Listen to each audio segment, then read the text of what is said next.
ಎಲ್ಲರಿಗೂ ನಮಸ್ಕಾರ. ಕುವೈಟ್ನಲ್ಲಿರುವ ಮಂಗಳೂರಿನ ಜನತೆಗೆ ಒಂದು ಅದ್ಭುತ ಸುದ್ದಿ. ಮೊದಲ ಬಾರಿಗೆ ಜಜೀರಾ ಏರ್ವೇಸ್ ತನ್ನ ಹೊಸ ಡೆಸ್ಟಿನೇಷನ್ ಆಗಿ ಮಂಗಳೂರಿಗೆ ವಿಮಾನ ಸೇವೆಯನ್ನು ಆರಂಭಿಸಿದೆ.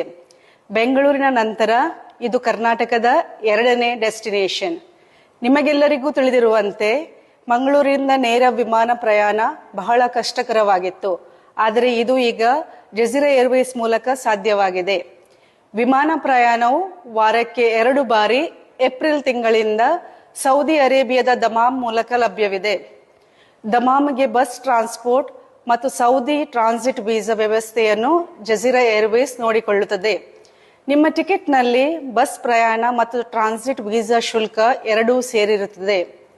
ಜಜೀರಾ ಏರ್ವೇಸ್ ನಿಮಗೆಲ್ಲರಿಗೂ ಇದೊಂದು ಸ್ವರ್ಣ ಅವಕಾಶವನ್ನು ಒದಗಿಸಿದೆ. ಈ ಒಳ್ಳೆಯ ಅವಕಾಶವನ್ನು ಸದುಪಯೋಗಪಡಿಸಿಕೊಳ್ಳಿ. ನಿಮ್ಮ ಟಿಕೆಟ್ ಬುಕ್ ಮಾಡಲು ಅಥವಾ ಹೆಚ್ಚಿನ ಮಾಹಿತಿಗಾಗಿ ಜಜೀರಾ ಏರ್ವೇಸ್ ವೆಬ್ಸೈಟ್ ಹಾಗೂ ಮೊಬೈಲ್ ಆಪ್ಗೆ ಭೇಟಿ ನೀಡಿ ಅಥವಾ ಕಾಲ್ ಸೆಂಟರ್ಗೆ ಕರೆ ನೀಡಿ. ಧನ್ಯವಾದಗಳು.